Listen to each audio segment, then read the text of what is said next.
I want to be a game dev, but when I try to make video games, I run into a lot of problems and get exhausted from just a simple video game.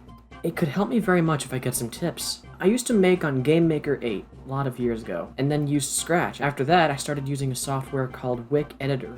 It's an animation software, but it can make video games too. It's like Adobe Flash. Hello everyone, my primary name is Nathan Gold, and today I'll be discussing indie game development. Now, this is something I have a lot of experience in. The thing about making games is that it's gonna take a long time, and depending on the kind of game you make, it could be really simple or really difficult. I've been trying to work on some games a lot, and I'm kind of in my experimental phase, where I just try some things and hope that they work. And I'll also post them on the internet to see if they get any reactions. A good attempt for an indie game would be something original. I can't give you any specific pointers because you didn't exactly tell me what kind of game that you want to make. You just said simple. So for simple games, I'm gonna go with something like Pong or Snake or some sort of cup game, like where you put a ball under some cups and you move them all around and stuff. That kind of thing. Indie game development is very difficult. You're going to be doing all the work yourself, and there isn't really much of a team to work with. So, first thing I would suggest is to make a team. Making a game by yourself is going to be really difficult, and doing the graphics, sound, and code all on your own is going to take a toll, and it's just going to make the game take longer. So you're going to have someone working with you to just feel like you're making progress. That's a big issue when it comes to game development for me, is making progress. I do work on my games a lot. I have been working on several projects recently, but I've just not felt like I've been making much progress with them.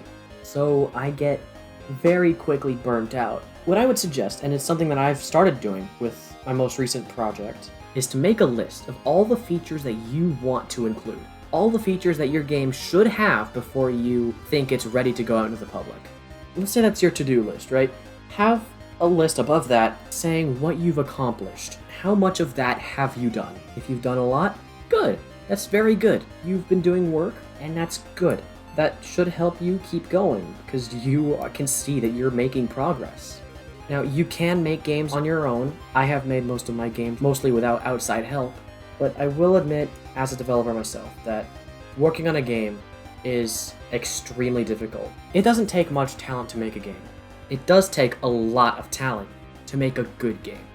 And it takes a lot of work, and it takes a lot of time. For something like an indie title, let's say Cuphead, right? How long would you say that game took to make? I don't know off the top of my head, but I can tell from how polished it looks, I haven't even played it, but how it looks, that it took at least a year. Bigger companies like Nintendo, Xbox, Microsoft, and Sony have game studios, and I'll admit I'm not very knowledgeable about these game studios, but I do know that for something like The Legend of Zelda Tears of the Kingdom, that took 4 years to develop after it was initially announced. So that's just going by announcement date, not by how long it actually was in development for. You could very easily make the argument that Metroid Dread has been in development for well over 10 years at this point, because it was first conceptualized over 10 years ago. I would say that could count towards development as it is an idea state. So by that logic, Pixel Kid's Quest Discovery 3 Project Infinity took 4 years to make. Game development is about perseverance. It's gonna take a lot of time. I've said this time and time again. Get it? It will take a long time to make.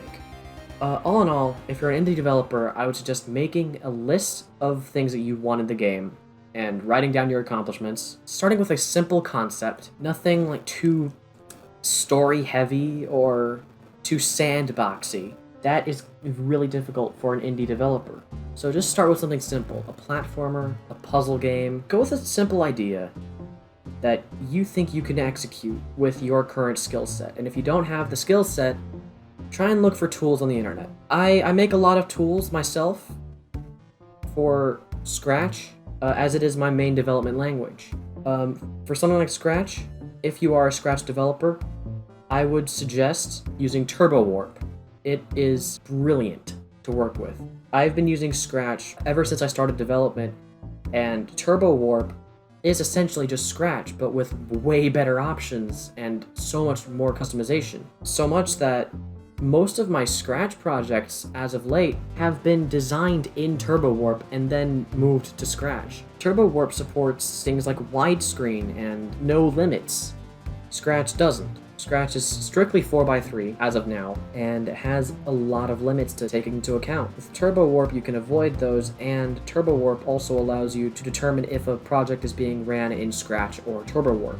You can make little options for that. I myself have made a game that has TurboWarp enhancements, and just some apps in general just work better in TurboWarp.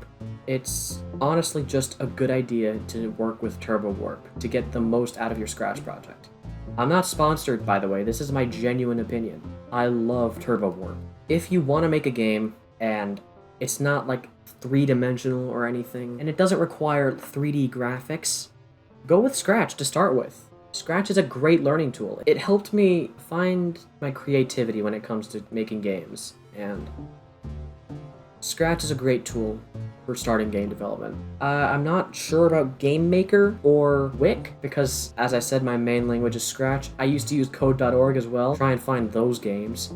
I have a fondness for Scratch, and that will never go away. I've been Nathan Gold. Have a good one.